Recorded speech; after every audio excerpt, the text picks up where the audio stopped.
وشفيعنا وحبيبنا ومولانا محمد صلى الله عليه وعلى آله وأصحابه وبارك وسلم.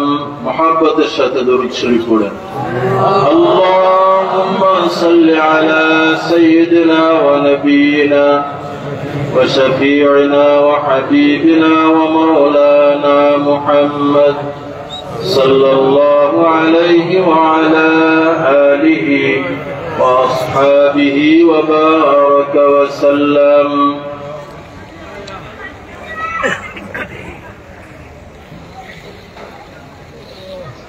Islampur বাগেনেসার সালিয়া complex এবং এলাকাবাসীর উদ্যোগে সারসিনা শরীফের পীরে কামেল বাহরে শরিয়ত মুজাদ্দিদে মিল্লাত কুতুবুল আলম শাহ সুফি আলহাজ হযরত মাওলানা শাহ মোহাম্মদ মুহিবুল্লাহ রহমতুল্লাহ আলাইহি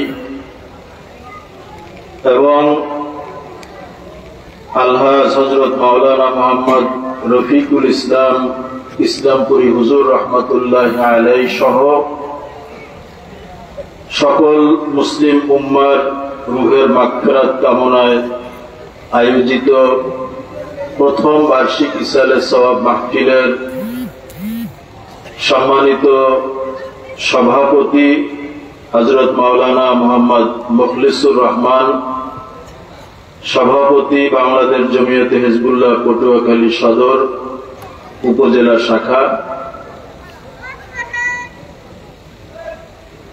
বিশিষ্ট সমাজসেবক আলহাজ আব্দুস সালাম মৃধা, চেয়ারম্যান ৫ নং কমলাপুর ইউনিয়ন পরিষদ,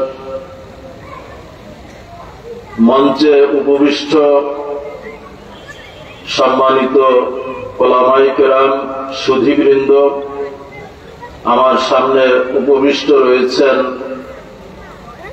আমার শ্রদ্ধেয় অত্র এলাকার মুরব্বিয়ানে এজাম, যুবক বন্ধুরা, কচিকাচা বাচ্চারা, পর্দার অন্তরালে আমার মা ও বোনেরা,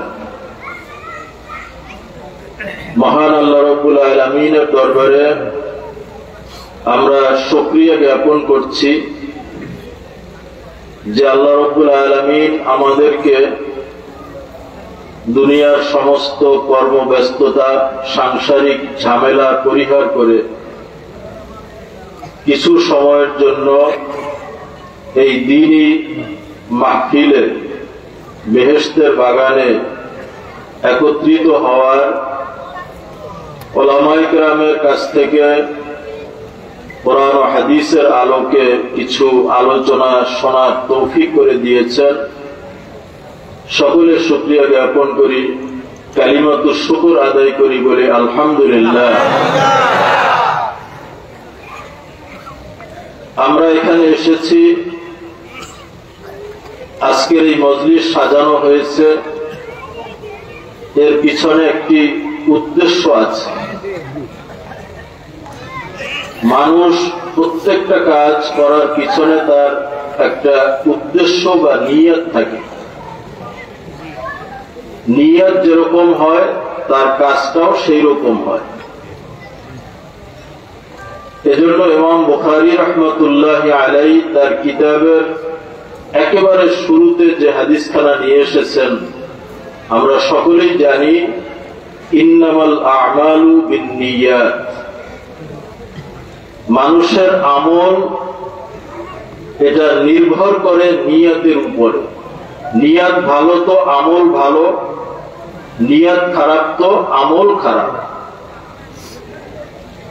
হাদিসে পাক রাসূল পাক সাল্লাল্লাহু আলাইহি ওয়াসাল্লাম ইরশাদ করেছেন, কাম মিন আমালিন ইউতাসাওয়ারু মিন আমালিদ দুনিয়া সুম্মা ইয়াকুনু বিহুসনিন নিয়তি মিন আমালিল আখিরাহ ওয়া কাম মিন আমালিন ইউতাসাওয়ারু মিন আমালিল আখিরাহ সুম্মা ইয়াকুনু মিন আমালিদ দুনিয়া বিসুইন নিয়্যাহ। রাসূল পাক সাল্লাল্লাহু আলাইহি ওয়াসাল্লাম বলেন, অনেক কাজ আছে যেটা বাহ্যিকভাবে দেখতে মনে হয় যেন দুনিয়াবি কাজ, কিন্তু ওই কাজটা যিনি করেন তার অন্তরের নিয়তটা ভালো থাকার কারণে ওই দুনিয়াবি কাজটা আখিরাতের কাজে পরিণত হয়ে যায়। ঠিক তার বিপরীত অনেক কাজ আছে যে কাজগুলোকে মনে হয় যে আখিরাতের কাজ, বড় দিনদারি কাজ, কিন্তু কাজটা যিনি করতেছেন তার অন্তরের নিয়ত খারাপ হওয়ার কারণে সেটা দুনিয়াবি কাজে পরিণত হয়ে যায়। এই যে সাধারণ মানুষ দিনমজুর, রিক্সা চালায়, শ্রমিক কাজ করতেছে, আমাদের কাছে মনে হয় যে সে দুনিয়ার কাজে লিপ্ত আছে, কিন্তু তার নিয়ত যদি ভালো থাকে যে আল্লাহ রাব্বুল আলামিন আমাকে আমার অধীনস্থ আমার পরিবারের স্ত্রী পুত্র ছেলে মেয়ে, আমার বৃদ্ধ পিতা মাতার দায়িত্ব আল্লাহ আমাকে দিয়েছেন, তাদেরকে হালাল রুজির ব্যবস্থা করার জন্য আমি এই কাজ করতেছি, এরকম নেক নিয়ত করে যদি কোনো ব্যক্তি শ্রমিক সে রিক্সা চালায়, ওই কাজটা দুনিয়ার কাজ থাকে না, ওটা আখিরাতের কাজ হয়ে যায়। হাদিস শরীফে এসেছে রাসূল পাক সাল্লাল্লাহু আলাইহি ওয়াসাল্লাম সাহাবায়ে কিরামকে নিয়ে বসা, নবীজির সামনে থেকে একজন শক্তিশালী সুদর্শন যুবক হেঁটে যাচ্ছে। সাহাবায়ে কেরাম ওই যুবককে দেখে আফসোস করে বললেন যে এই লোকটা যদি ইসলামের পথে ফি সাবিলিল্লাহ জিহাদ করার জন্য যেত তাহলে ইসলামেরও বড় উপকার হইত, ওই লোকটারও বড় উপকার হইত। কারণ একটা লোকের অনেক জজবা আছে, শারীরিক শক্তি নাই, তলোয়ারটা সে জাগাইতেই পারে না, তাকে জিহাদের ময়দানে নিলে কোনো ফায়দা আছে? জিহাদের ময়দানে শক্তির প্রয়োজন। অতএব এই যুবক সে যদি জিহাদে অংশগ্রহণ করত তাহলে কতই না ভালো হতো। সাহাবায়ে কেরাম বলতেছেন, রাসূল পাক সাল্লাল্লাহু আলাইহি ওয়াসাল্লাম তখন বললেন যে শোনো, এই যুবক যদি এই নিয়তে বের হয় যে আমি টাকা পয়সা রোজগার করব হালাল ভাবে, আমার পরিবার পরিজনকে হালাল খানা যোগান দেওয়ার জন্য, ফাহুয়া ফি সাবিলিল্লাহ, জেনে রাখো সে আল্লাহর রাস্তায় কষ্ট করতেছে।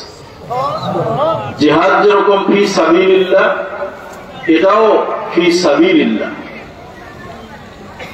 ওই লোক যদি দুনিয়ার কাজ করে এই নিয়তে যে এর মাধ্যমে আমি হালাল রুজি কামাই করব, নিজেকে মানুষের কাছে হাত পাতার লজ্জা থেকে রক্ষা করব, ভিক্ষাবৃত্তি থেকে আমি নিজেকে বাঁচাবো, তাহলে ওই ব্যক্তি ফি সাবিলিল্লাহ আল্লাহর রাস্তায় কাজ করতেছে। এই জন্য আমরা যখনই কোনো কাজ করব, এই কাজের পিছনে আমাদের নিয়তকে পরিশুদ্ধ করে নিতে হবে। তরিকার সবকে যখন একজন মুরিদকে, সালেককে জিকির করার সবক দেওয়া হয়, প্রথমেই এই জিকির করার পূর্বে নিয়ত করতে বলা হয় কিনা, যে আমি আমার কলবের দিকে মুতাওয়াজ্জা আছি, আমার কলব হযরত পীর সাহেব কিবলার কলবের উসিলায় আল্লাহ তাআলার তরফ মুতাওয়াজ্জা আছে। একজন হাক্কানি আল্লাহর ওলিকে ওয়াসিতা দেওয়া হয়, উসিলা দেওয়া হয়, পীরের কলবের দিকে মুতাওয়াজ্জা হতে বলা হয় নাই, পীরের উসিলায় আল্লাহর দিকে মুতাওয়াজ্জা হওয়ার জন্য হুকুম দেওয়া হয়েছে। এভাবে নিয়ত করে যখন সে জিকির করে, এই জিকিরে যে তাসির হয়, আর বিনা নিয়তে যদি শুধু জিকির করে সেই নিয়তের তাসির একরকম হয় না। এই জন্য আমরা যখনই কোনো কাজ করব নিয়তকে পরিশুদ্ধ করে নিব। বলছিলাম যে অনেক কাজ মনে হয় যেন আখিরাতের কাজ, কিন্তু নিয়ত খারাপ হওয়ার কারণে সেটা দুনিয়াবি কাজে পরিণত হয়ে যায়। হাদিস শরীফের ভিতরে এসেছে কিয়ামতের ময়দানে আল্লাহ রাব্বুল আলামিন যখন বিচার ফয়সালা করার জন্য বসবেন,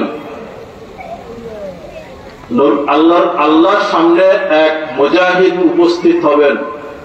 সংক্ষেপ করে বলছি যে আমি আল্লাহর রাস্তায় জিহাদ করেছি, মুজাহিদ, আমি শহীদ হয়েছি, শহীদের বড় মর্যাদা, আমি সেটা আপনার কাছে চাই।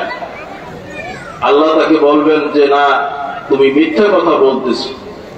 তুমি জিহাদ করেছিলে যে মানুষ তোমাকে বড় সাহসী বীর যোদ্ধা মনে করবে, তোমাকে মানুষ স্মরণ করবে, তোমার নামে প্রতিষ্ঠান হবে, তোমার সুনাম সুখ্যাতি হবে, এজন্য তুমি জিহাদ করেছ।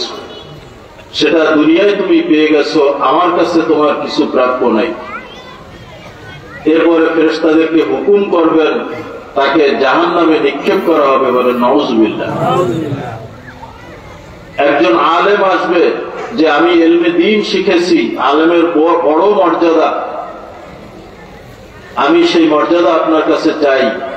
আল্লাহ বলবেন যে তুমি মিথ্যা কথা বলছো, তুমি ইলম শিখেছ দুনিয়া কামাই করার জন্য, মানুষের থেকে শ্রদ্ধা ভক্তি আদায় করার জন্য, জাহেল মূর্খদের সাথে ঝগড়া করার জন্য। তোমার সেই উদ্দেশ্য তুমি দুনিয়ায় পেয়ে গেছো, আমার কাছে তোমার কোনো প্রাপ্তি নেই।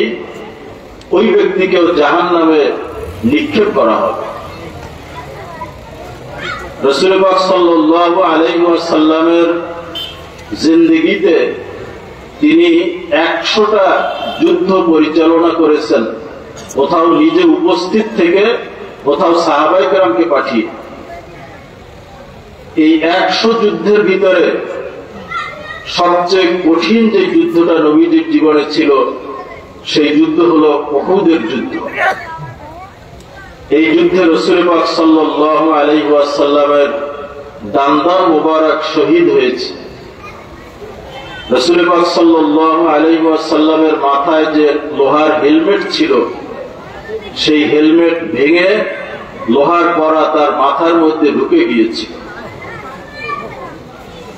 প্রচার হয়ে গেছে যে মুহাম্মদ সাল্লাল্লাহু আলাইহি ওয়াসাল্লাম মারা গেছেন। নাউজুবিল্লাহ।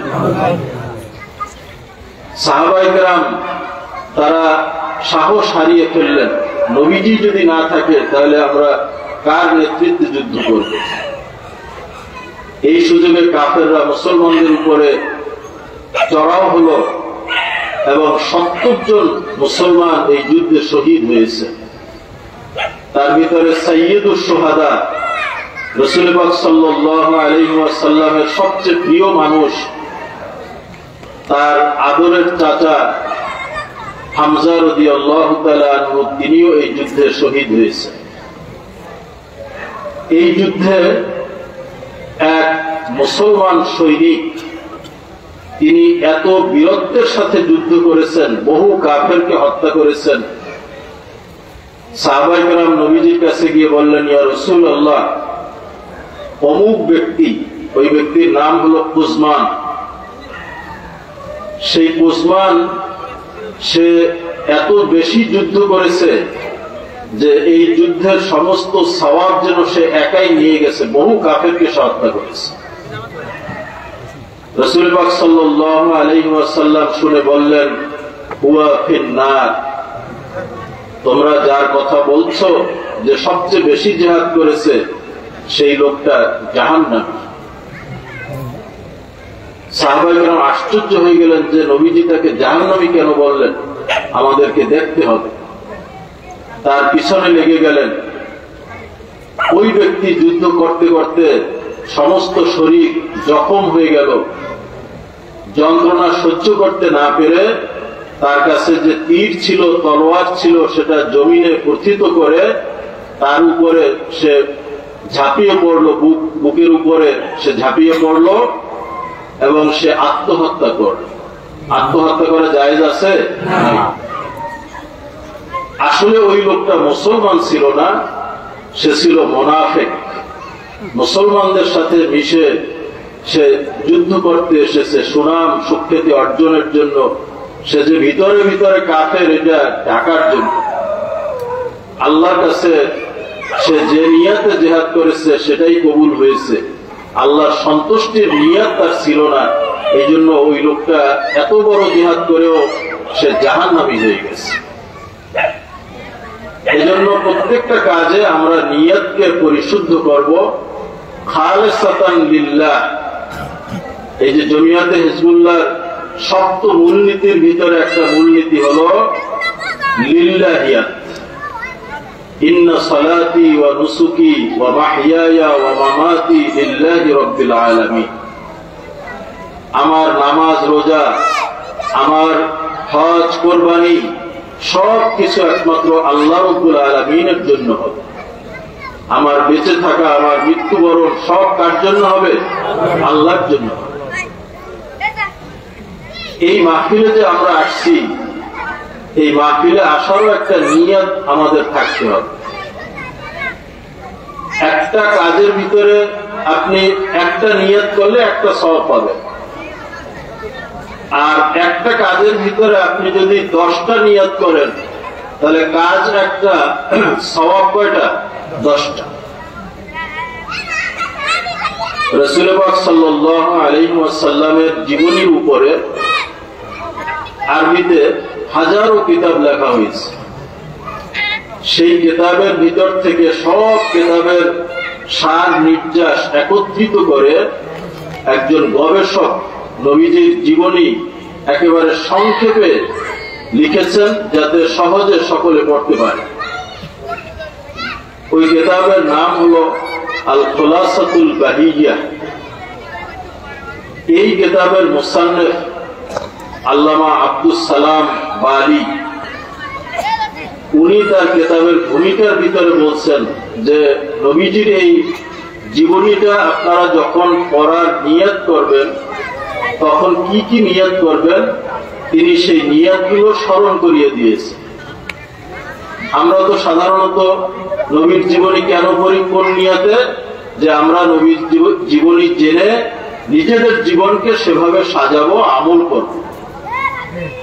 কিন্তু নবীজির জীবনী পড়ার আরো বহু নিয়ত থাকতে পারে। তিনি তার কিতাবের ভূমিকায় 50টি নিয়তের কথা উল্লেখ করেছেন, যে নবীজির জীবনী পড়ার ক্ষেত্রে আপনি এই 50টা নিয়ত করতে পারেন। তো ওয়াজের মাহফিলে আপনারা আসছেন, ইসালে সওয়াবের মাহফিল, এখানে উলামায়ে কেরাম আলোচনা করবেন। সেই আলোচনা শুনে আমরা আমলি জিন্দেগি গঠন করব, এটা তো আমাদের মূল উদ্দেশ্য। সাথে সাথে আপনি আরো বহু নিয়ত করতে পারেন। যত নিয়ত করবেন কাজ একটা, নিয়ত অনুযায়ী সওয়াব বাড়তে থাকবে। আপনি নিয়ত করতে পারেন যে এখানে অনেক দূর দূরান্তের মানুষ আসবে যাদের সাথে সচরাচর দেখা হয় না, তাদেরকে আমি সালাম করব, কুশল বিনিময় করব, তাদের সাথে মুসাফা করব। এই নিয়ত যদি করেন তাহলে আর একটা সওয়াব আপনার বেড়ে গেল। আপনি নিয়ত করবেন আমর বিল মারুফ নাহি আনিল মুনকার, যে এই মাহফিলে আমি যাব, আমার সামনে যদি কোনো খারাপ কাজ হয় তাহলে আমি এটা নিষেধ করব। এই যে মাহফিলে বিনা প্রয়োজনে মানুষ উঠতেছে, হাঁটতেছে, বসতেছে, এটা কি ভালো কাজ না খারাপ কাজ? আপনার দায়িত্ব হলো আপনার পাশের ভাইকে বসতে বলা। আপনি নিয়ত করে আসছেন আমর বিল মারুফ, ভালো কাজের জন্য আমি আদেশ করব, খারাপ কাজের ব্যাপারে আমি নিষেধ করব। এখানে বহু উলামায়ে কেরাম আসবেন। আপনি নিয়ত করতে পারেন যে এই সমস্ত হক্কানি উলামায়ে কেরামদের সান্নিধ্যে আমি কিছু সময় তাদের সোহবত গ্রহণ করব। আপনি নিয়ত করতে পারেন যে আমি উলামায়ে কেরামের চেহারা দেখব, এটাও একটা নেক কাজ। কানজুল উম্মালের ভিতরে একটি হাদিস উল্লেখ করা হয়েছে, নবীজির হাদিস। রাসূল পাক সাল্লাল্লাহু আলাইহি ওয়াসাল্লাম বলেছেন, 5টি কাজ আছে যেটাকে তোমরা আমল মনে করো না, কিন্তু এই 5টি কাজও ইবাদত, তোমরা জেনে রাখো। এজন্য আপনার মুখ খুলে কিছু পড়তে হবে না, আপনার ওযু করতে হবে না, টাকা পয়সা খরচ করতে হবে না, কিচ্ছু লাগবে না। শুধুমাত্র আপনি চোখ মেলে চোখ দিয়ে তাকাইবেন, তাতেই ইবাদত হয়ে যাবে। 1 নম্বর, আন-নাজরু ইলা বাইতিল্লাহি ইবাদা। আল্লাহর ঘর কাবা শরীফের দিকে চেয়ে থাকা, এটাই একটা ইবাদত। আল্লাহর ঘরের পাশে তাওয়াফ করা, আল্লাহর ঘরে হাজরে আসওয়াদ আছে তাকে চুম্বন করা, মুলতাজাম ঘরে সেখানে দোয়া করা, আল্লাহর ঘরের দিকে ফিরে নামাজ পড়া, এগুলো তো ইবাদত আছেই। কিন্তু একটা লোক কিছুই করলো না, সে তাওয়াফও করলো না, হাজরে আসওয়াদ চুম্বন করলো না, কাবা ঘরের দিকে ফিরে নামাজ পড়লো না, সে দূর থেকে কাবা ঘরের দিকে অপলক নেত্রে তাকিয়ে আছে। রাসূল পাক সাল্লাল্লাহু আলাইহি ওয়াসাল্লাম বলেন, যতক্ষণ পর্যন্ত সে ভক্তি ভরে কাবা ঘরের দিকে তাকানো অবস্থায় থাকবে, তার আমলনামায় সওয়াব লেখা হতে থাকবে। দ্বিতীয়, আন-নাজরু ইলাল মুসহাফি ইবাদা। কোরআন শরীফ পড়ার বহু সওয়াব। হাদিসে নবীজি বলেছেন, মান ক্বারা হারফাম মিন কিতাবিল্লাহ ফালাহু 10 হাসানা। যে ব্যক্তি কোরআন শরীফের একটি অক্ষর পড়লো, তার আমলনামায় 10টি নেকি লিখে দেওয়া হবে। কেউ মনে করতে পারে যে আলিফ লাম মিম একটা অক্ষর। নবীজি ব্যাখ্যা করে দিয়েছেন, ওয়ালা আকুলু আলিফ লাম মিম হারফুন বাল আলিফুন হারফুন ওয়া লামুন হারফুন ওয়া মিমুন হারফুন। আলিফ লাম মিম মিলে একটা হরফ না, আলিফ একটা হরফ, লাম একটা হরফ, মিম একটা হরফ। অতএব যদি কেউ আলিফ লাম মিম তেলাওয়াত করে, তার আমলনামায় 30টা সওয়াব লেখা হয়। শুধু তাই না, যারা এই তেলাওয়াত শুনবে, নিজে তেলাওয়াত করে না, একজন তেলাওয়াত করছে, উনি পাশে বসে শুনছেন, আল্লাহ রাব্বুল আলামিন তাকেও তেলাওয়াতকারীর সমান সওয়াব দান করবেন। কিন্তু একটা লোক, সে কোরআন শরীফ পড়তে পারে না, নিজের কোরআন শরীফ তেলাওয়াতও করে নাই, কোরআন শরীফের তেলাওয়াত নিজে শোনেও নাই, সে আল্লাহর কিতাব কোরআন শরীফ মেলে খুলে ওই কোরআনের দিকে সে তাকিয়ে আছে যে আমি তো কোরআন শরীফ পড়তে জানি না, পড়তে শিখি নাই, এখানে কি লেখা আছে আমি কিছুই জানি না। সে কোরআন শরীফের দিকে শুধু তাকিয়ে আছে। যতক্ষণ পর্যন্ত সে কোরআনের দিকে তাকিয়ে থাকবে, তার আমলনামায় সওয়াব লেখা হতে থাকবে। অন্য কোন কিতাব এরকম আছে যে কিতাব না পড়লে, শুধু সেই কিতাবের দিকে তাকাই থাকলেই সওয়াব হয় না। এমনকি বুখারী শরীফের ব্যাপারেও বলা হয় নাই যে কিতাবটার দিকে যতক্ষণ তাকাই থাকবে সওয়াব হবে, কিন্তু কোরআন শরীফের ব্যাপারে বলা হয়েছে। তৃতীয়, আন-নাজরু ইলা মা'i জামজাম ইবাদা। জমজমের পানি, এটা অত্যন্ত দামি না? একজন হাজী সাহেব বহু কষ্ট করে একটা বোতলে একটু পানি নিয়ে আসেন, তার এলাকার সমস্ত মানুষ ওখান থেকে একটু পানি নিয়ে অন্য পানির সাথে মিলিয়ে তারপরে সবাই বরকতের জন্য দাঁড়িয়ে এই পানি পান করে। হাদিসে রাসূল পাক সাল্লাল্লাহু আলাইহি ওয়াসাল্লাম বলেছেন, মাউ জামজাম লিমা শুরিবা লাহু। জমজমের পানি যে যে নিয়তে পান করবে, আল্লাহ তার নিয়ত পরিপূর্ণ করে দিবেন। আমাদের কত নিয়ত আছে, আল্লাহর কাছে কত পাওয়ার আছে, চাওয়ার আছে, আপনি সেটা পূরণ হওয়ার নিয়তে যদি এই জমজমের পানি ভক্তি ভরে পান করেন, আশা করা যায় যে আল্লাহ রাব্বুল আলামিন আপনার সেই আশাকে পূর্ণ করে দিবেন। কিন্তু একটা লোক সে জমজমের পানি পান করল, জমজমের পানির পেয়ালাটা হাতে নিয়ে ওই পানির দিকে সে অপলক নেত্রে তাকিয়ে আছে। যতক্ষণ পর্যন্ত সে ওই পানির দিকে তাকিয়ে থাকবে, নবীজি বলেন তার আমল নামায় ইবাদতের সওয়াব লেখা হতে থাকে। চতুর্থ, আন-নাযরু ইলা ওয়াজহিল ওয়ালিদাইন, পিতামাতার খেদমত করা আল্লাহর ইবাদতের পরে বান্দার উপরে ফরজ। وَقَضَى رَبُّكَ أَلَّا تَعْبُدُوا إِلَّا إِيَّاهُ وَبِالْوَالِدَيْنِ إِحْسَانًا, ইবাদত আল্লাহ ছাড়া কারোর জন্য করা যাবে না, কিন্তু আল্লাহর ইবাদতের পরেই পিতামাতার সাথে ভালো ব্যবহার করার ফয়সালা দিয়েছেন কে? রাসূল পাক সাল্লাল্লাহু আলাইহি ওয়াসাল্লামকে সাহাবায়ে কেরাম জিজ্ঞাসা করছেন যে আল্লাহ তো পিতামাতার সাথে ভালো ব্যবহার করতে বলছেন, তো কিভাবে আমরা তাদের সাথে ভালো ব্যবহার করব, কতটুকু তাদের সাথে ভালো ব্যবহার করতে হবে? রাসূল পাক সাল্লাল্লাহু আলাইহি ওয়াসাল্লাম জবাব দিলেন যে এত বিস্তারিত আমি বলতে পারবো না, সংক্ষেপে তোমাদেরকে বলছি, হুমা জান্নাতুকা ওয়া নারু, তোমার পিতামাতা তোমার জান্নাত, তোমার পিতামাতা তোমার জাহান্নাম।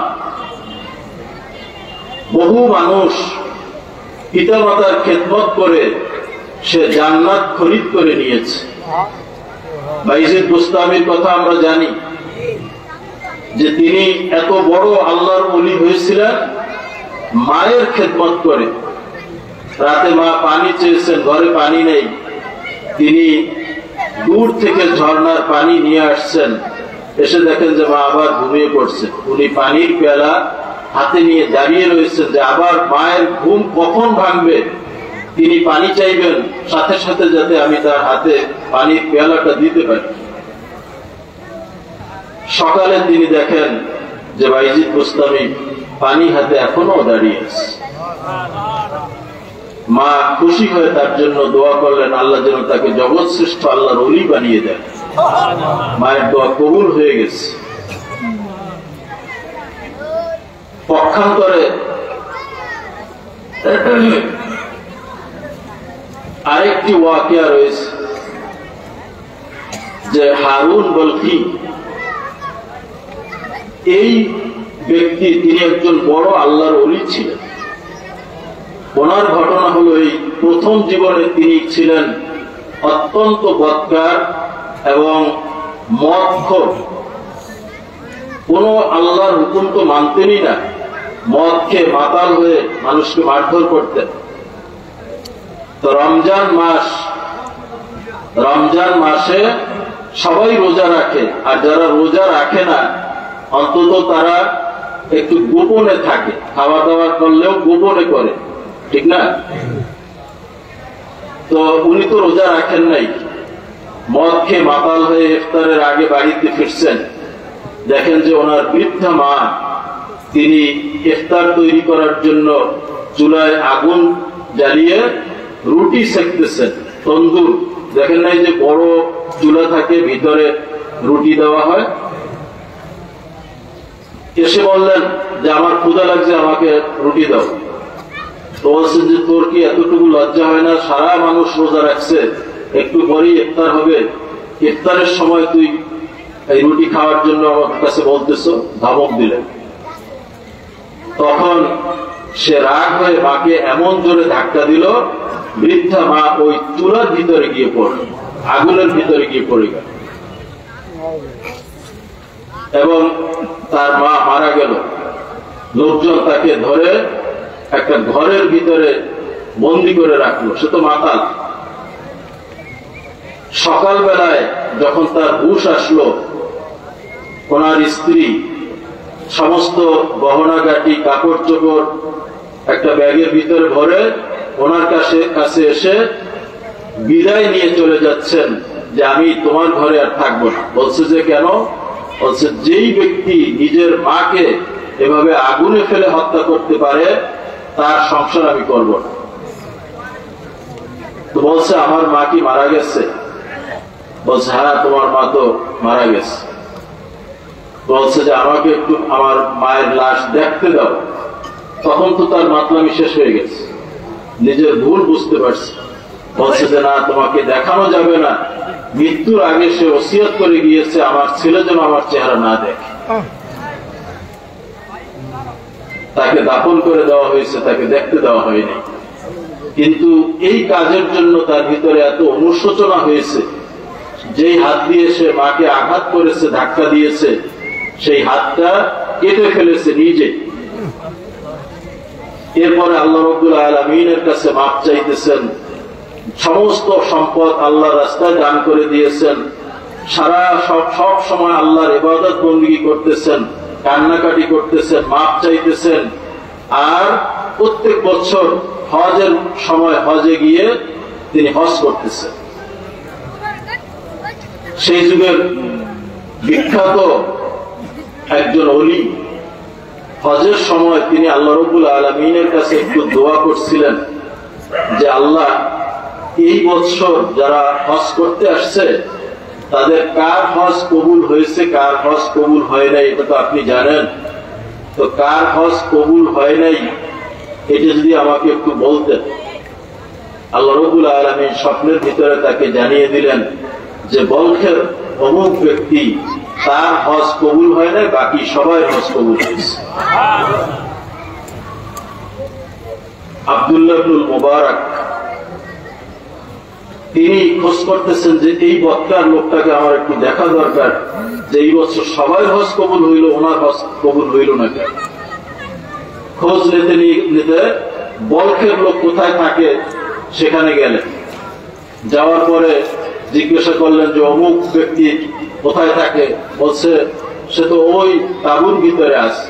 বলছে সেই লোকটা কেমন? সবাই বলতেছে উনি তো আমাদের ভিতরে সবচেয়ে বড় বুজুর্গ ব্যক্তি, সবসময় সে ইবাদতে রত থাকে। তো উনি গিয়ে তার কাছে সালাম করলেন। উনি বুঝতে পারলেন না যে সবচেয়ে বড় ওলি তার হজ কবুল হবে না কেন। উনি গিয়ে যখন সালাম দিলেন জিজ্ঞাসা করলেন যে আপনার পরিচয় কি? উনি বললেন যে আমি আব্দুল্লাহ ইবনুল মুবারক। উনি বলার আগে উনি বললেন যে বুঝতে পারছি আপনি আমার কাছে আসছেন এই খবর জানানোর জন্য যে আল্লাহ আপনাকে বলেছেন আমার হজ কবুল হয়নি। বলছেন যে আপনি ঠিক বলেছেন, কিন্তু ঘটনা কি আপনার হজ কেন কবুল হচ্ছে না? তিনি পুরা ঘটনা শুনাইলেন। তখন আব্দুল্লাহ ইবনুল মুবারক তিনিও তাকে একটা চর মারলেন। যেই ব্যক্তি তার নিজের মায়ের সাথে এরকম ব্যবহার করতে পারে তার হজ কবুল হওয়া উচিত না, তাকে সবাই ধিক্কার করা উচিত। এরপরে রাত্রে তিনি আবার স্বপ্নে দেখেন রাসূল পাক সাল্লাল্লাহু আলাইহি ওয়াসাল্লাম তাকে বলতেছেন যে তুমি অমুক ব্যক্তিকে কেন আঘাত করলে? তো এরকম কাজ করছে, আমি তাকে কেন মারবো না? তো বলছে যে শুনে রাখো, কাল কিয়ামতের ময়দান যখন কায়েম হবে আল্লাহ রাব্বুল আলামিনের সামনে তাকে উপস্থিত করা হবে, তার মাকে উপস্থিত করা হবে। আল্লাহ রাব্বুল আলামিন যখন তাকে জাহান্নামের ফয়সালা দিবেন, ফেরেশতারা ধরে তাকে জাহান্নামে নিয়ে যেতে থাকবে, তখন তার মা পিছন থেকে ডাকবেন যে আল্লাহ আমার ছেলেকে আগুনে পোড়ানো হবে, এটা আমি সহ্য করতে পারবো না। আমাকে সে আগুনে পোড়াইছে, কিন্তু আমার ছেলেকে, আমার কলিজার টুকরা, আমারই একটা অংশ, তাকে জাহান্নামে পোড়ানো হবে, আমি মা এটা সহ্য করতে পারবো না। আমার সব অপরাধ আমি তাকে মাফ করে দিয়েছি।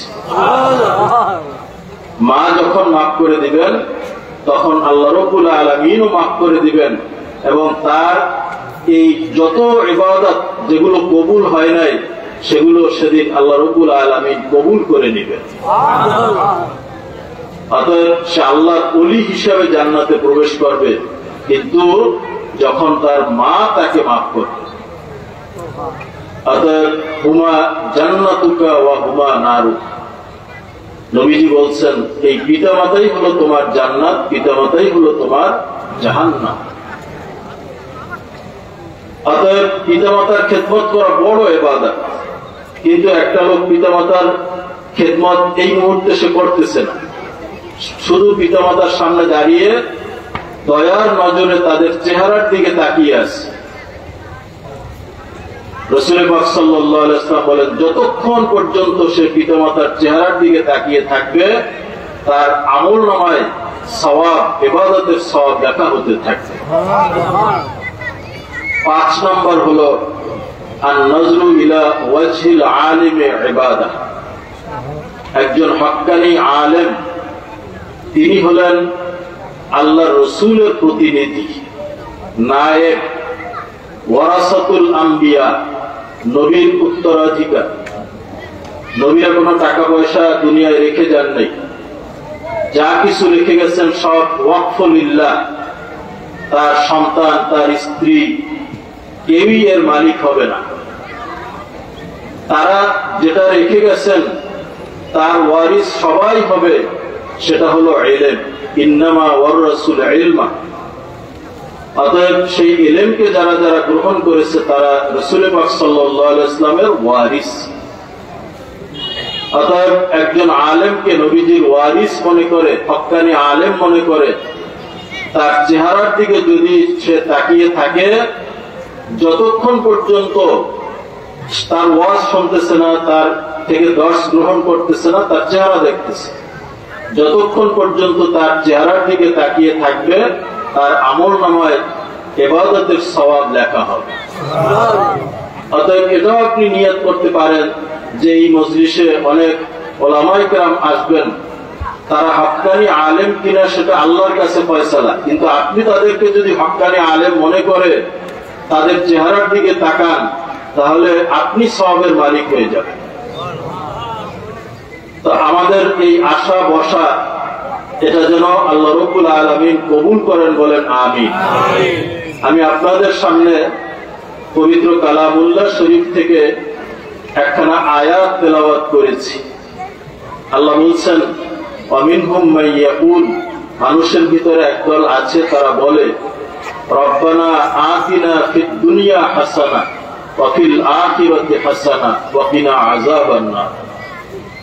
আল্লাহ আমাদেরকে দুনিয়ায়ও কল্যাণ দান করেন, আখিরাতেও কল্যাণ দান করেন, এবং আমাদেরকে আপনার আযাব থেকে রক্ষা করেন। কোরআনে কারীমের আয়াতগুলো নাজিল হওয়ার পিছনে কখনো কখনো একটা বিশেষ ঘটনা থাকে যার প্রেক্ষিতে আয়াত নাজিল হয়, আবার কিছু আয়াত আছে যার পিছনে কোনো শানে নজুল নেই। এই আয়াতের সম্পর্কে একটি হাদিস এসেছে। রাসূল পাক সাল্লাল্লাহু আলাইহি ওয়াসাল্লামের এক সাহাবী, তিনি কঠিন রোগে আক্রান্ত হলেন, এত দুর্বল হয়ে গেছেন, হাদিসের ভাষায় বলা হয়েছে যে পাখির বাচ্চা যখন ভূমিষ্ঠ হয় কি খুব শক্তিশালী থাকে, ডানা থাকে, চোখটাও তার বন্ধ থাকে, ওইরকম একটা শব্দ ডিম থেকে ফুটে বের হওয়া পাখির বাচ্চার মতো দুর্বল হয়ে গেছে। নবীজি তাকে দেখে জিজ্ঞাসা করলেন, তুমি কি আল্লাহর কাছে কোনো দোয়া করছিলা? তো বলছে যে, ইয়া রাসূলুল্লাহ, আমি তো আল্লাহর কাছে একটা দোয়া করছিলাম। কি দোয়া? যে আল্লাহ, আমি যদি কোনো গুনাহ করে থাকি সেই গুনার শাস্তি আমাকে পরকালে না দিয়ে দুনিয়ায় আপনি দিয়ে দিবেন। নবীজি বললেন, তুমি এই দোয়া কেন করতে গেলা? তুমি কি সেই পরকালের শাস্তি দুনিয়ায় যদি তোমাকে দেওয়া হয় সেটা তুমি সহ্য করতে পারবে? তুমি কেন এই দোয়া করলে না, রব্বানা আতিনা ফিদ দুনিয়া হাসানা ওয়া ফিল আখিরাতি হাসানা ওয়া কিনা আযাবান নার? আল্লাহ, আপনি আমাকে দুনিয়ায়ও কল্যাণ দেন, আখিরাতেও কল্যাণ দেন, এবং জাহান্নামের আগুন থেকে রক্ষা করেন। আপনি অপরাধ করছেন, সেই অপরাধের শাস্তি দুনিয়ায় আপনি চাইতেছেন কেন? আপনার তো উচিত ছিল আল্লাহর কাছে মাফ চাওয়া, যে আমি অপরাধ করছি, আল্লাহ মাফ করে দেন। দুনিয়ায়ও শাস্তি দিয়েন না, আখিরাতেও শাস্তি দিয়ে দেন। তো নবীজি এই দোয়া শিক্ষা দিয়েছেন যে দুনিয়ায়ও আমাদের কল্যাণ আমরা আল্লাহর কাছে যাব, আখিরাতের কল্যাণ কার কাছে যাব? আল্লাহর কাছে যাব। আল্লাহ রাব্বুল আলামিন মানুষকে এই পৃথিবীতে সবচেয়ে দুর্বল হিসেবে সৃষ্টি করেছেন। কোরআন শরীফে আল্লাহ বলেছেন খুলিকাল ইনসানু দাঈফা। আবার কখনো তিনি বলেছেন ওয়া আখরাজাকুম মিন বুতুনি উম্মাহাতিকুম লা তা'লামুনা শাইআ। মায়ের পেট থেকে তোমাকে যখন আল্লাহ বের করেছেন তুমি কিছুই জানতে না। অন্যান্য প্রাণী তাদেরকে আল্লাহ তাআলা যোগ্যতা দিয়ে দুনিয়ায় পাঠিয়েছে। একটা মুরগির বাচ্চা যখন জন্মগ্রহণ করে কয়েক ঘন্টার পরে দেখবেন সে নিজের খাবার নিজে খেতে পারে, হাঁটাচলা করতে পারে, দৌড়াইতে পারে। কিন্তু মানুষের বাচ্চা জন্মগ্রহণ করার পরে না সে কথা বলতে পারে, না সে নিজের প্রয়োজন ব্যক্ত করতে পারে, নিজের খাবারটা নিজে খেতে পারে, না হাঁটতে চলতে বসতে পারে, কিছুই পারে না। আল্লাহ রাব্বুল আলামিন তার সমস্ত প্রয়োজন পূরণ করে দেন। তার যত জরুরত আছে সব ব্যবস্থা কি করেন? আল্লাহ। অতএব একজন মানুষের জীবনে জন্ম থেকে মৃত্যু পর্যন্ত যত প্রয়োজন আছে সব প্রয়োজনের চাবিকাঠি কার কাছে? আল্লাহর কাছে। এই জন্য আমাদের যখনই চাইতে হবে আল্লাহর কাছে চাইতে হবে। আল্লাহ রাব্বুল আলামিন বলছেন উদউনি আস্তাজিব লাকুম, আমার কাছে তোমরা চাও আমি তোমাদের চাওয়া পূরণ করে দেব।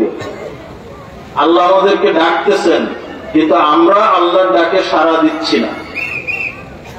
দুনিয়ায় যদি কোনো মন্ত্রী, মিনিস্টার, প্রধানমন্ত্রীর কাছে আপনি কোনো দরখাস্ত করেন, তাহলে এটা নির্দিষ্ট নিয়মে আপনাকে দরখাস্ত করতে হয়। দরখাস্তে সুপারিশ লাগে, এরপরে এটাকে পেশ করার পরে এই দরখাস্তের পিছনে আবার আপনাকে অনেক ঘোরাঘুরি করতে হয়। গ্রান্টেড হতেও পারে, নাও হতে পারে। কিন্তু আল্লাহ রাব্বুল আলামিনের কাছে দরখাস্ত করার জন্য, চাওয়ার জন্য আপনার কোনো কিছুর দরকার নেই। যেই জিনিসটার দরকার সেটা হলো চোখের 2 ফোঁটা পানি দরকার। এটা আল্লাহ আপনাকে দিয়েছেন। এই 2 ফোঁটা চোখের পানি ফেলে যদি আপনি আল্লাহর কাছে মাফ চান, আপনার জীবনের যত বড় গুনাহ আছে আল্লাহ রাব্বুল আলামিন সব মাফ করে দিতে পারে। রাসূল পাক সাল্লাল্লাহু আলাইহি ওয়াসাল্লাম বলেছেন আল্লাহর ভয়ে যদি কোনো ব্যক্তির চোখ থেকে 1 ফোঁটা পানি বের হয়, ফোঁটাটা এত বড় না যে গড়িয়ে নিচে পড়বে, এত ছোট্ট 1 ফোঁটা পানি বের হয়েছে যে গালের উপর থেকে নিচে গড়িয়ে যাওয়ার আগেই শুকিয়ে গেছে। আল্লাহ বলেন যে গরু, ছাগল এর ওলান থেকে যে দুধ দহন করা হয়, এই দুধটা ওলান থেকে বের হইলে পরে সেটা আবার ওলানের ভিতরে ফেরত দেওয়া সম্ভব? এটা যেরকম অসম্ভব, আল্লাহর ভয়ে যারা ক্রন্দন করে তাদের জাহান্নামে যাওয়াটাও এরকম অসম্ভব হয়ে যায়।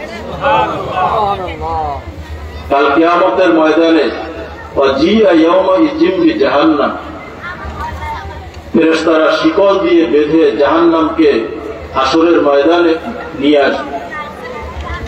জাহান্নাম ক্ষুধার্ত, সে তার খাবার হলো মানুষ, তার ইন্ধন হলো মানুষ এবং পাথর।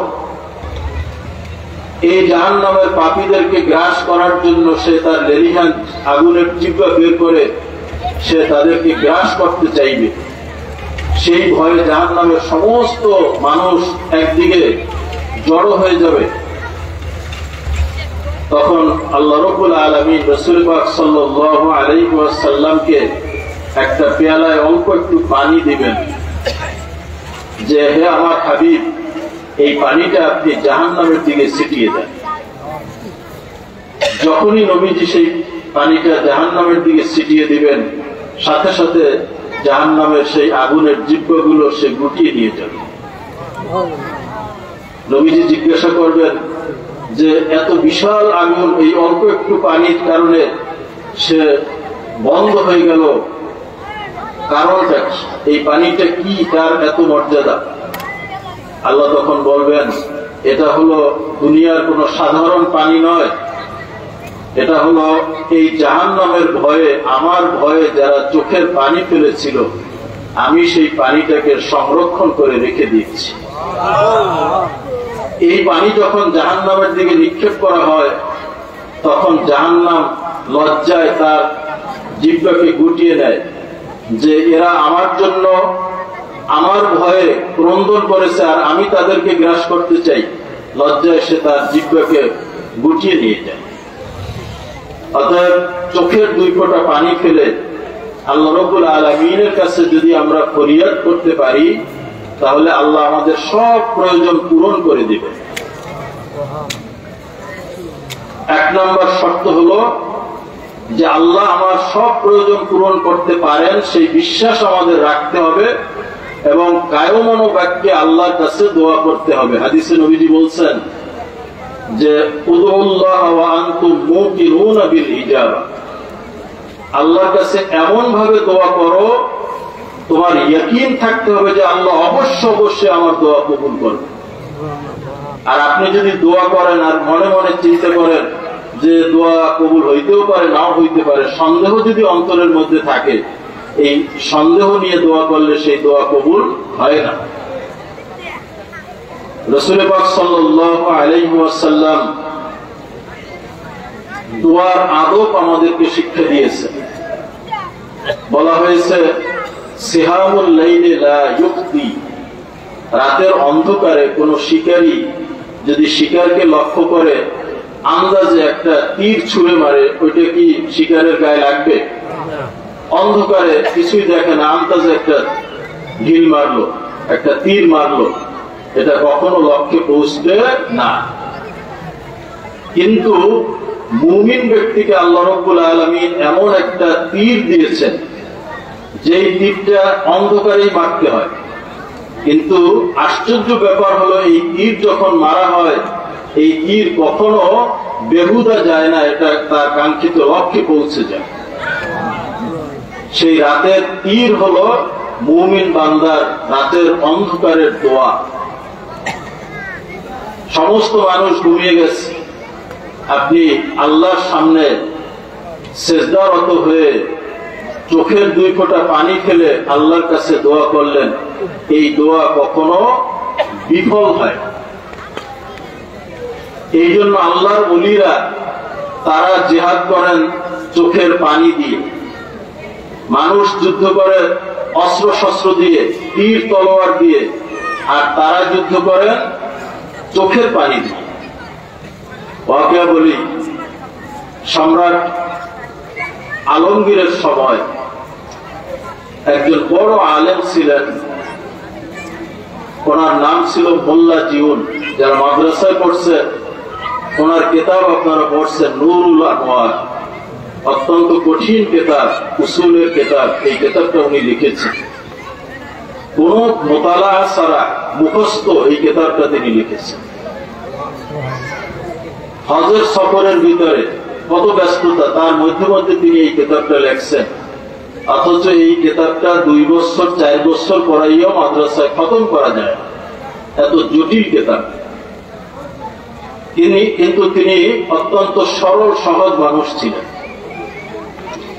একবার বাদশার সান্নিধ্য লাভ করার জন্য, বাদশার থেকে কিছু দুনিয়াবি স্বার্থ হাসিল করার জন্য দরবারের কিছু আলেম তারা একটা ফতোয়া তৈরি করলো যে বাদশার জন্য রেশমি পোশাক পরা জায়েজ আছে। আচ্ছা বলেন, পুরুষের জন্য রেশমি পোশাক পরা জায়েজ আছে? স্বর্ণ ব্যবহার করা জায়েজ আছে? নাই। অনেক যুবক ভাইদেরকে দেখা যায় যে স্বর্ণের আংটি পরেন, স্বর্ণের চেইন একটা গলায় দেন।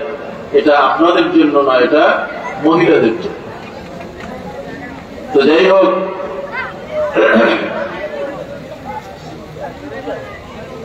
কথা না হয়, জেহেন মানে অন্যদিক চলে যায়। কি কথা বলছিলাম? মোল্লা জীবনের কথা। সবাই তারা ফতোয়া তৈরি করছে যে বাদশার জন্য রেশমি পোশাক ব্যবহার করা জায়েজ আছে। সব আলেমরা তারা দস্তখত করলেন। যুক্তি হলো এই যে রেশমি পোশাক পরলে বাদশাহ সুস্থ থাকবেন, আর বাদশাহ সুস্থ থাকলে পুরো দেশ সুস্থ থাকবে, অতএব এটা জরুরতের কারণে জায়েজ আছে। কারণ ফতোয়া উসুল নিয়ম আছে, আর জরুরত তুবিহুল মাহজুরাত, এই সমস্ত যুক্তি দিয়ে তারা ফতোয়া দিয়ে দিলেন যাতে বাদশাহ তাদের উপরে রাজি খুশি থাকে। বাদশার কাছে যখন এই ফতোয়া আসলো, বাদশাহ বললেন তারা যতই ফতোয়া দেখ, যতই দস্তখত দেখ, এই ফতোয়ার উপরে আমি আমল করতে পারবো না যতক্ষণ না আল্লামা মোল্লা জীবন এই ফতোয়ায় স্বাক্ষর না দেন। ওনার কাছে ফতোয়া পাঠানো হল। তিনি বললেন যে এই ফতোয়া এখন দেওয়া যাবে না, এটা শুক্রবার জুমার দিন সবার সামনে দেওয়া হবে। বাদশাহ, তার মন্ত্রী পরিষদ সবাই সেখানে উপস্থিত। জুমার দিন তিনি খুতবায় দাঁড়িয়েছেন, বলতেছেন যে আমার কাছে একটা ফতোয়া এসেছিল এই যে বাদশার জন্য রেশমি পোশাক, মানে বলছে যে কোন ব্যক্তির জন্য রেশমি পোশাক ব্যবহার করা জায়েজ আছে কি। মোল্লা জীবন বলছেন যে এই ফতোয়া যারা দিয়েছেন এবং যাকে দিয়েছেন, তার কাছ থেকে এই ফতোয়া যে নিয়েছেন, উভয়ে কাফের হয়ে গেছে। অর্থাৎ যে আলেমরা এই ফতোয়া দিচ্ছেন তারা কাফের হয়ে গেছে, আর যার জন্য ফতোয়া দিচ্ছে বাদশাহ, সেও কাফের হয়ে গেছে। তো সামনে বাদশার সামনে তাকে কাফের ফতোয়া দেওয়া হয়েছে। বাদশাহ খুব রাগ হয়ে গেলেন, ওখানে কিছু বললেন না। রাজ দরবারে গিয়ে তিনি ফরমান দিলেন যে মোল্লা জীবনকে গ্রেফতার করে তাড়াতাড়ি নিয়ে আস। ওই বাদশার ছেলে আবার মোল্লা জীবনের কাছে পড়াশোনা করত, বাদশার ছেলের ওস্তাদ ছিলেন। তো বাদশার ছেলে চিন্তা করলেন আমার বাপ বাদশাহ আমার ওস্তাদকে গ্রেফতার করবেন, শাস্তি দিবেন, এটা হতে দেওয়া যায় না। তিনি দৌড় দিকে গিয়ে ওস্তাদকে বললেন যে হুজুর তাড়াতাড়ি আপনি পালিয়ে যান, আমার পিতা বাদশাহ আপনাকে গ্রেফতার করার জন্য সৈন্য পাঠিয়েছে। তো বলছে যে আমি পালিয়ে যাওয়ার লোক না, আমাকে সে গ্রেফতার করতে চায়, এই ফতোয়া দিয়েছি সেই জন্য। ঠিক আছে, আমার ঘটিতে অজুর পানি নিয়ে আসো, মিসওয়াক নিয়ে আসো, আমি অজু করে তোমার বাপকে একটু বদদুয়া করব। এই কথা যখন বলল তখন ছেলে ভয় পেয়ে গেল।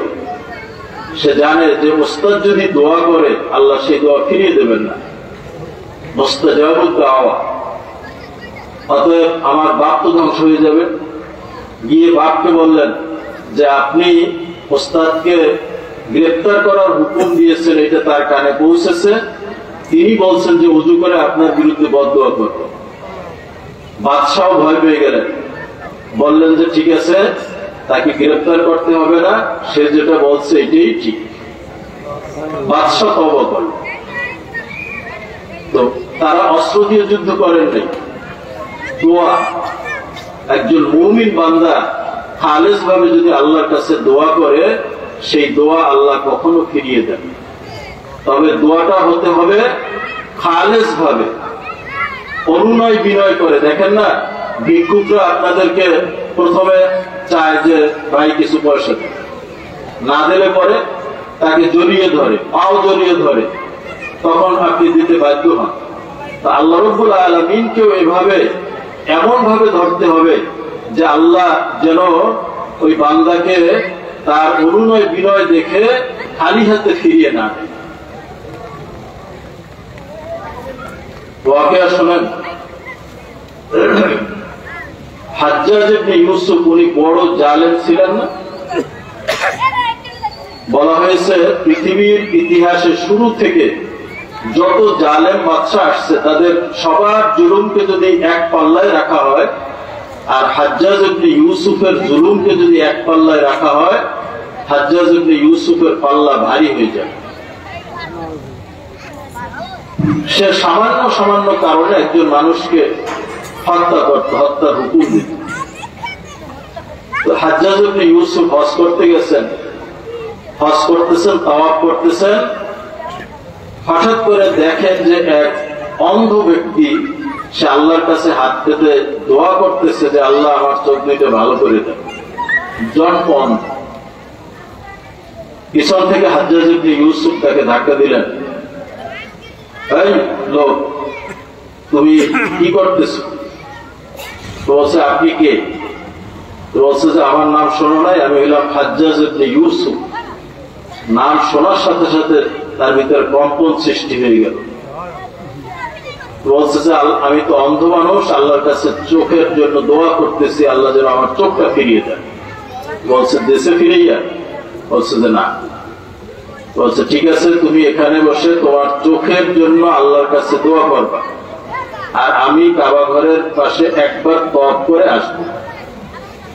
একবার তওয়াফ করে আবার তোমার কাছে আসার আগে যদি তোমার চোখ আল্লাহ ফিরিয়ে না দেয়, তাহলে তোমাকে আমি হত্যা করব।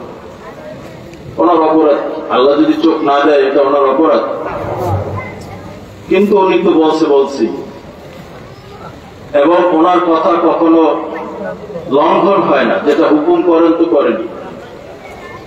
এখন ওই লোক চিন্তা করতেছে যে যদি এক তওয়াফ দিয়ে এসে আমাকে দেখেন যে আমি এখনো দোয়া করতেছি, চোখ ফিরে পাই নাই, তাহলে হত্যা আমাকে গর্দান উড়িয়ে দেবে। তখন সে আল্লাহকে এমন ভাবে ধরলো যে আল্লাহ আমার চোখ দরকার নাই, হাজ্জাজের তলোয়ার থেকে আমাকে বাঁচান, এমন ভাবে বলল। এখন হাজ্জাজের তলোয়ার থেকে বাঁচাইতে হলে তো চোখ দেওয়া লাগবে, তো আল্লাহ তাকে চোখ ফিরিয়ে দিলেন। এক তওয়াফ করে হাজ্জাজ ইবনে ইউসুফ দেখে যে চোখ ফিরে আসছে।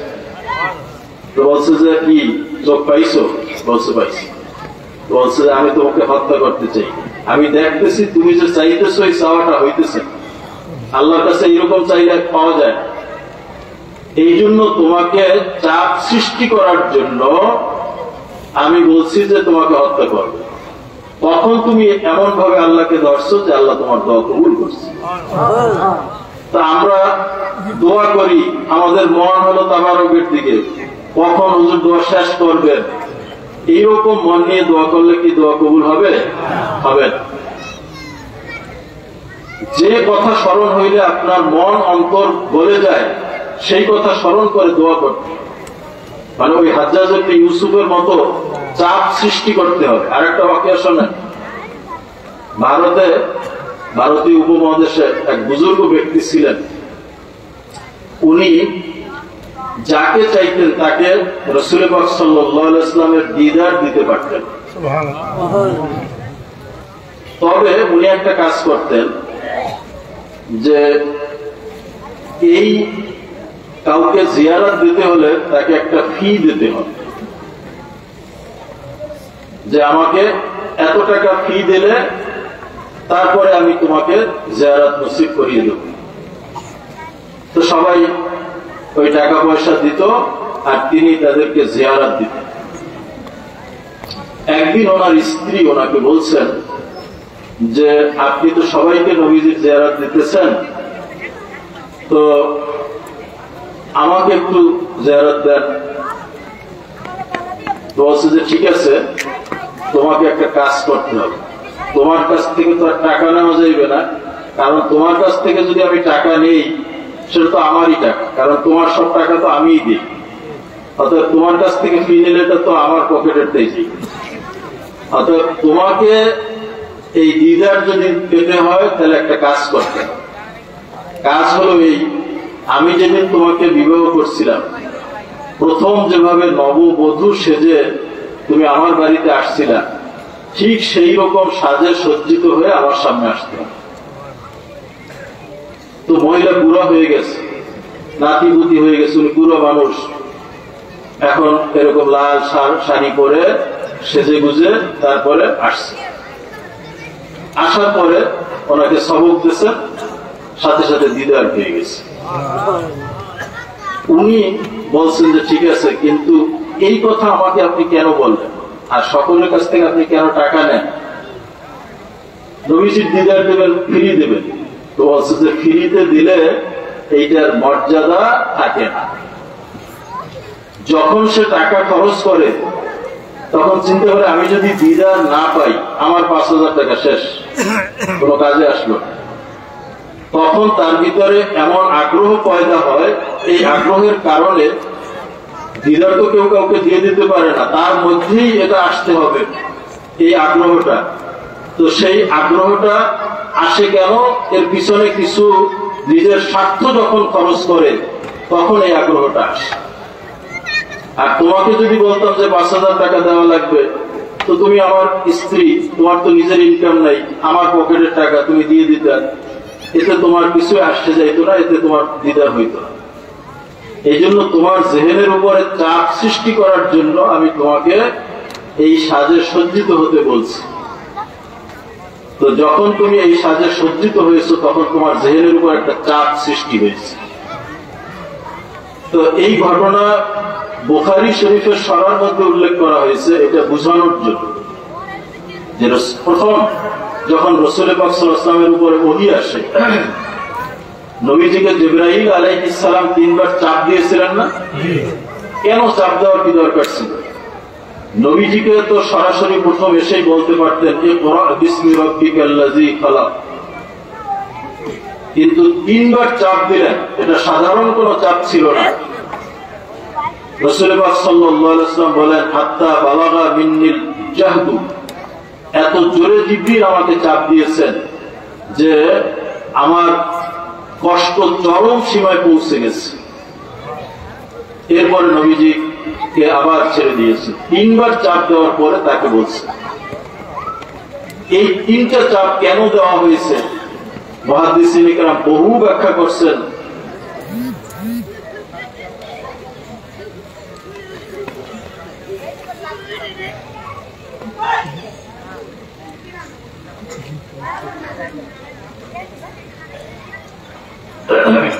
সেই ব্যাখ্যার দিকে আমি যাব না।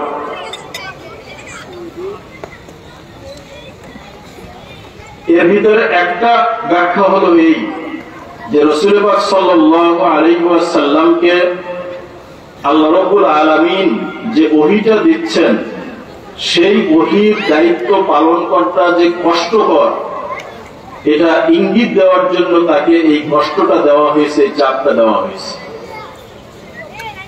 এই জন্য দোয়া করতে হবে, আল্লাহকে এমন ভাবে ধরতে হবে যে আল্লাহ না দেওয়া পর্যন্ত আল্লাহকে সব সময় তার পিছনে লেগেই থাকতে হবে, তার কাছে দোয়া করতেই থাকতে হবে অনবরত। একদিন দোয়া কবুল হয় নাই, আপনি দোয়া করা ছেড়ে দিলেন, এরকম যেন না হয়।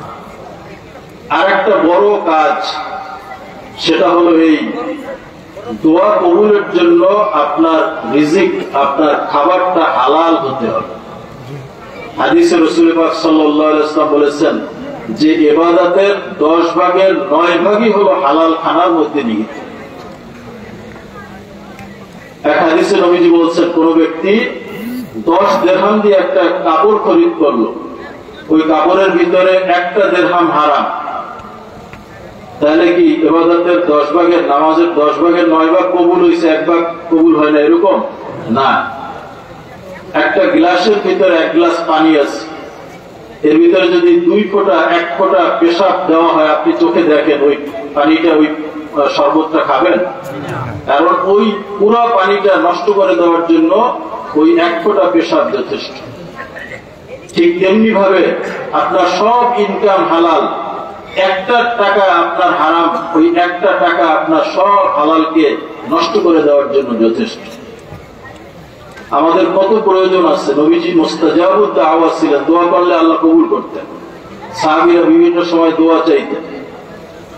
এক সাহাবী আব্দুল্লাহ ইবনে আমর, তিনি খুব বুদ্ধিমান ছিলেন।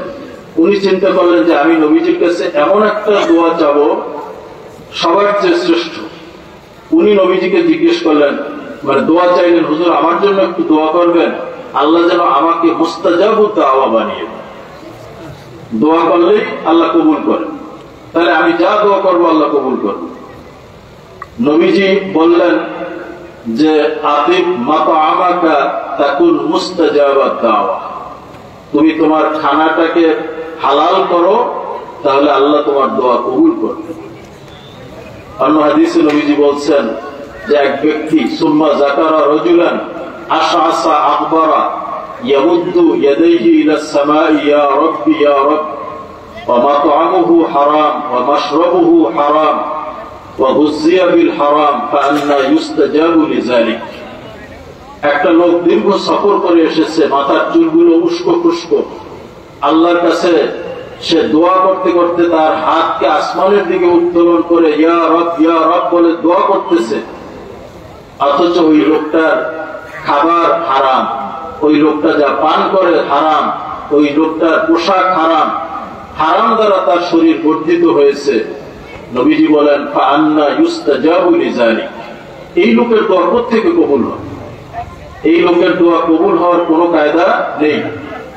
অতএব আমরা দু একবার দোয়া করেই নিরাশ হয়ে যাই, কিন্তু আগে দোয়া কবুলের শর্ত পূরণ করতে হবে।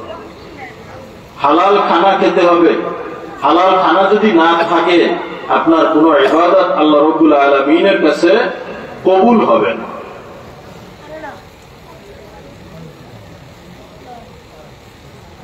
তো যাই হোক, আল্লাহ রাব্বুল আলামিন আমাদের সকলকে হালাল খানা গ্রহণ করার তৌফিক দান করেন, সকলে বলেন আমিন।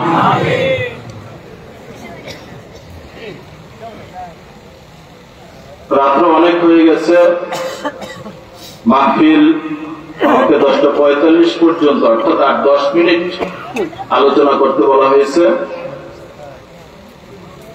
এবং একটি প্রশ্ন করা হয়েছে যে হুজুর সালাম ও কদমবুসি গ্রহণ করুন, আমাদের শেষ করবেন। ছাত্রদের বাকি ব্যাপার আছে, আচ্ছা ঠিক আছে।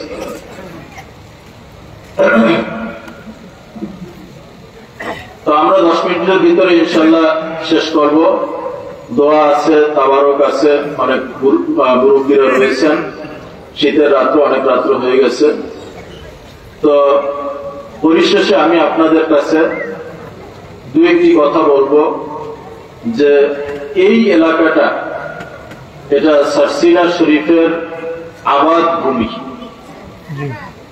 এই এলাকায় সারসিনা শরীফের হুজুররা বহুবার পদার্পণ করেছেন এবং এই এলাকায় তাদের বহু অবদান, তাদের বহু ভক্ত মুরিদান রয়েছে। তো সারসিনা শরীফ, সারসিনা সিলসিলা, এটা নতুন করে আপনাদেরকে পরিচয় করিয়ে দেওয়ার কোন প্রয়োজন নেই। এই সারসিনা সিলসিলার কতগুলো বৈশিষ্ট্য রয়েছে। সারসিনার দাদা হুজুর বলতেন, অর্থাৎ বানিয়ে সারসিনা আল্লামা নিসারউদ্দিন আহমদ রহমতুল্লাহ আলাইহি, যে বাবারা আমার এই যত বরকত দেখতেছো সব আল্লাহ আমাকে পর্দার উসিলায় দান করছে। আজকে একেবারে আপনি সারসিনার কেউ না, তৃতীয় বাইরে থেকে আপনি যদি বিবেচনা করেন যে বাংলাদেশে যত দরবার আছে, যত ইসলামী দল আছে, পর্দার ব্যাপারে সারসিনা সিলসিলার যতটুকু গুরুত্ব আছে অন্য কোন দরবারে, অন্য কোন সিলসিলায় এতটুকু পর্দার গুরুত্ব আছে নাই। আজকে যে সমস্ত আলেমদের দায়িত্ব ছিল মা বোনদেরকে যারা বেপর্দা তাদেরকে ওয়াজ নসিহত করে তাদেরকে ঘরে রাখা, পর্দার মধ্যে রাখা, কিন্তু আজকে একদল আলেম তারা বিভিন্ন রকমের ফতোয়া দিয়ে যে সমস্ত মহিলারা ঘরে পর্দার মধ্যে আছে তাদেরকে রাস্তায় নামানোর প্রচেষ্টা করতেছে। এটা তো আলেমদের কাজ নয়। রাসূল পাক সাল্লাল্লাহু আলাইহি ওয়াসাল্লামের সময় মহিলারা মসজিদে নামাজ পড়ছেন, সেই হাদিস দেখিয়ে যদি আপনি মহিলাদেরকে নামাজের জন্য ঘর থেকে বের করেন, তাহলে যে নামাজের জন্য বের হবে সে তো বাজার করার জন্য বের হবে, সে তো ডাক্তারখানায়ও যাবে, সে তো ওয়াজের মাহফিলেও যাবে, তাহলে মহিলা আর ঘরে থাকবেন। রাসূল পাক সাল্লাল্লাহু আলাইহি ওয়াসাল্লামের সময় মহিলারা মসজিদে নামাজ পড়ছেন, এটা আমি অস্বীকার করি না, কিন্তু আপনাকে বুঝতে হবে যে কোন প্রেক্ষিতে এটা করা হয়েছিল। এক নম্বর কথা হলো, সেই সময় এরকম কোন ফিতনা ছিল না। দ্বিতীয় কথা হলো, সেই সময় প্রথম দিকে পর্দার হুকুমও ছিল না।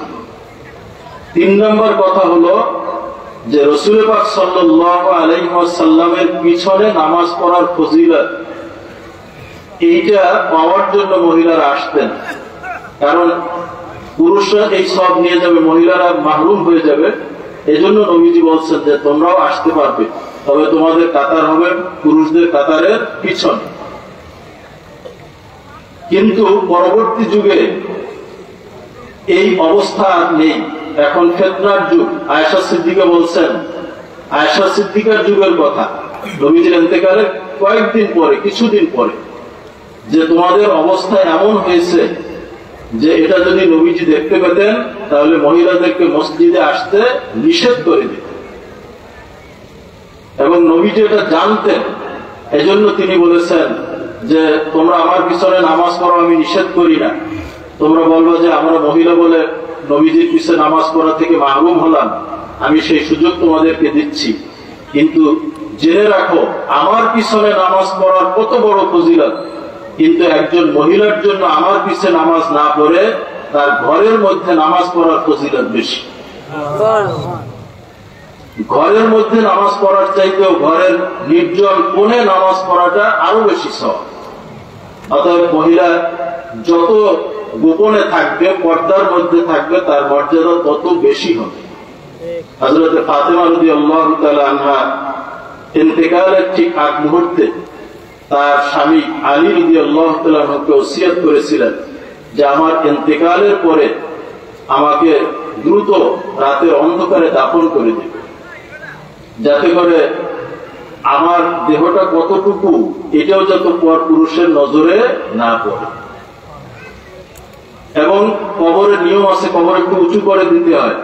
তিনি ওসিয়ত করেছেন যে আমার কবরটা সোজা করে দেবে, যে আমার কবরটা দেখে কেউ যেন আন্দাজ না করতে পারে যে নবীজির মেয়ে ফাতেমা এতটুকু লম্বা ছিল। এত পর্দার ইহতেমাম ছিল। ইন্তেকাল করার সাথে সাথে আলী রাদিয়াল্লাহু তাআলা অল্প কয়েকজন মানুষ ডেকে, কাউকে খবর দেন নাই, তাড়াতাড়ি রাতের অন্ধকারে তাকে দাফন করে দিয়েছে। কাল কিয়ামতের ময়দানে যখন ফাতেমাতুজ জাহরা পুলসিরাত পার হয়ে যাবেন, তার এই লজ্জাশীলতা পর্দার কারণে আল্লাহ রাব্বুল আলামিন কিয়ামতের সমস্ত মানুষকে হুকুম করবেন যে তোমরা তোমাদের চেহারা নিম্নগামী করো, ফাতেমা পুলসিরাত পার হয়ে জান্নাতে যাবে। কারো শক্তি থাকবে না সেদিন চোখ তুলে তাকানো, আল্লাহর হুকুমের লঙ্ঘন করার কোন সুযোগ থাকবে? অতএব মহিলাদের মর্যাদা বেপর্দার মধ্যে না, পর্দার মধ্যে। এই জন্য বেপর্দা সহ শিক্ষা শর্ষিনা দরবার যত কঠিন এরকম অন্য কারো মধ্যে নেই। এজন্য অনেক কষ্ট করতে হয়েছে। হাজারো মাদ্রাসা, 4000-এর মতো মাদ্রাসা নেসারিয়া, সালিহিয়া, দাদা হুজুর, বড় আব্বা হুজুর তারা করে গেছে। সেই সব মাদ্রাসাগুলো যখন সহশিক্ষা শুরু হয়েছে তখন বিকল্প দিনিয়া মাদ্রাসা করতে বাধ্য হয়েছে। একটা নতুন মাদ্রাসা করা, সেটা টিকিয়ে রাখা, এটা কত কঠিন যারা নতুন মাদ্রাসা করছেন তারা জানে। এই দিনিয়া মাদ্রাসা এর মূল একটা উদ্দেশ্যই হলো যাতে এখানে বেপর্দা না হয়, সহশিক্ষা না হয়। নবীজির হাদিস পড়বে, নবীজির সুন্নাত শিখবে, কিন্তু তার ফরজই নেই। বেপর্দা হওয়া এটা ফরজ লঙ্ঘন না, হারাম। অতএব এই দিনিয়ার আন্দোলন, দিনিয়া মাদ্রাসা, এটা দ্বীনের হেফাজতের জন্য, এজন্যই নাম দেওয়া হয়েছে দিনিয়া মাদ্রাসা। এই দিনিয়া মাদ্রাসা যেখানেই রয়েছে আপনারা সার্বিক সহযোগিতা করবেন এবং সব সময় আমরা একজন মুরব্বীকে হারিয়েছি, আমাদের মরহুম হযরত পীর সাহেব কিবলা রহমতুল্লাহ আলাইহি। তাকে আমরা হারিয়েছি। আপনারা প্রায় সকলেই তাকে দেখেছেন। তো আল্লাহ রাব্বুল আলামিন আমাদেরকে, মানুষ তো দুনিয়ায় চিরস্থায়ী না, সবাই চলে যাবে। আমরা হুজুরকে হারিয়েছি, কিন্তু তার যোগ্য উত্তরসূরি, তার কায়েম মকাম আল্লাহ রেখেছেন। বলেন আলহামদুলিল্লাহ। অতএব আমাদের বর্তমান আমির হিজবুল্লাহ হযরত পীর সাহেব কিবলা মাদ্দাজিল্লুহুল আলী, ওনার সার্বিক তত্ত্বাবধানে, সার্বিক তার নির্দেশনা অনুযায়ী আমাদের সব কিছু করতে হবে। এটাই হলো তরিকার আদব। আপনি শশীনাথ মুরিদ দাবি করলেন, আপনি শশীনাথ সিলসিলার একজন খাদেম সালেক, কিন্তু আপনি একটা সিদ্ধান্ত নিচ্ছেন, আপনার পীরের থেকে আপনি ইজাজত নেন নাই, এটা কি ভালো হলো? আমার আব্বা শশীনা মাদ্রাসার খেদমত করেছেন, আমার দাদা শশীনা মাদ্রাসার খেদমত করছেন, ওনাকে কলার দোয়া নিয়ে হুজুর বলা হতো। মরহুম হযরত পীর সাহেব কিবলার সমস্ত বোনেরা আমার দাদার কাছে পড়াশোনা করছেন। তো তার বাপ অর্থাৎ আমার তালই কোনরা ছিলেন? আল্লামা নিসারউদ্দিন আহমদ রহমতুল্লাহ আলাইহির খাস মুরিদ। তো অনেক দূর থেকে তারা নৌকায় করে আসতেন, তালিম নিতেন, আবার রাত্রে জিকির আজকার করে ফজরের আগে বাড়ি যেতেন, মাঠে কাজ করতেন, সাধারণ মানুষ ছিলেন। তো ওনাদের কথা শুনছি যে পীরের ইজাজত ছাড়া তারা কিছুই করতেন। যে ঘর তৈরি করব, কয় হাত করব, কোন দিক ফিরে করব, এগুলো পীরের কাছে গিয়ে জিজ্ঞাসা করতেন। হুজুর ঘরটা কয় হাত দেব, কোন দিক ফিরিয়ে করব, কি দিয়ে ছাবো, সব জিজ্ঞাসা করতেন। তো তাদের এরকম ভাঙ্গা ঘর ছিল, কিন্তু তাদের পর্দা, এই পর্দার জন্য তারা ইট দিয়ে, মাটি দিয়ে, তারা ইটগুলোকে মাটি দিয়ে গাছের সিমেন্ট দিয়ে এইরকম ঘেরাও করে বাড়ির পর্দা তারা করেছিলেন। অথচ কারো বাড়িতে বিল্ডিং নেই, সব কাঠের ঘর, কিন্তু যেটাকে হাওয়ালি বলা হয়, পর্দা, এগুলো সব ইটের ছিল। অর্থাৎ দাদা হুজুর বলছেন যে পারলে ইট কিনে তোমরা বেড়া দাও, তবে সিমেন্ট দিও না, মাটি দিয়ে গাঁথ। ওই মাটি আমরাও দেখেছি যে মাটির গাঁথ নেই। জিজ্ঞেস করছি মুরব্বীদেরকে যে সিমেন্ট দিয়ে কেন গাঁথা হয় নাই, বলছে দাদা হুজুর মাটি দিয়ে গাঁথতে বলছে। এটাই হলো নিয়ম। শোনেন ওয়াকিয়া, যে দাদা হুজুর নিসারউদ্দিন আহমদ রহমতুল্লাহ আলাইহির মুরিদ ছিলেন আমার তালইরা। একবার এরকম বাড়িতে তাল গাছ ছিল, নারকেল গাছও ছিল। তো তাল গাছে বাবুই পাখি বাসা বাঁধে, এই বাসাটা তৈরি করে নারকেল গাছের পাতা দিয়ে। তো পাশের নারকেল গাছের সব পাতা নিয়ে একেবারে নারকেল গাছ মরে যাওয়ার অবস্থা, ওই বাবুই পাখি বাসা তৈরি করছে। দাদা হুজুর কাছে গিয়ে বলছে, হুজুর এরকম সমস্যা। তো বলছে যে আমার কথা গিয়ে বলো যে হুজুরে তোদেরকে পাতা নিতে নিষেধ করছে। তো আমরা যাইয়া বিশ্বাস নিয়ে বলছেন যে এই বাবুই পাখি, আমাদের নারকেল গাছ থেকে তোদেরকে পাতা নিতে হুজুরে নিষেধ করছে। এরপরে আর ওখান থেকে পাতা নেই। এটা হলো ভক্তি, মুরব্বীর প্রতি ভক্তি থাকতে হবে, সবকিছু তার ইজাজতে করতে হবে। তো যাই হোক, আল্লাহ রাব্বুল আলামিন আমাদেরকে এই হক্কানি সিলসিলার দামান ধরে থাকার তৌফিক দান করুন, সকলে বলেন আমিন। আমরা সকলের জন্য দোয়া করব, খাস করে মরহুম হযরত পীর সাহেব কিবলা রহমতুল্লাহ আলাইহি এবং ইসলামপুরি মাওলানা রফিকুল ইসলাম রহমতুল্লাহ আলাইহি, ওনাদের ইসলামের সওয়াবকে লক্ষ্য করে যদিও আজকের এই মাহফিল, কিন্তু মাহফিলে তো দোয়া সকল মুর্দিগানদের জন্যই করা হয়। আমাদের নিকট আত্মীয়, মা বাপ, ওস্তাদ, মুরব্বী সকলের জন্য দোয়া হবে। আমরা দোয়া করে তাবারক নিয়ে সুন্দরভাবে এই মাহফিল থেকে সকলে যাব ইনশাআল্লাহ। ওয়া আখির দাওয়ানা আলহামদুলিল্লাহি রাব্বিল আলামিন।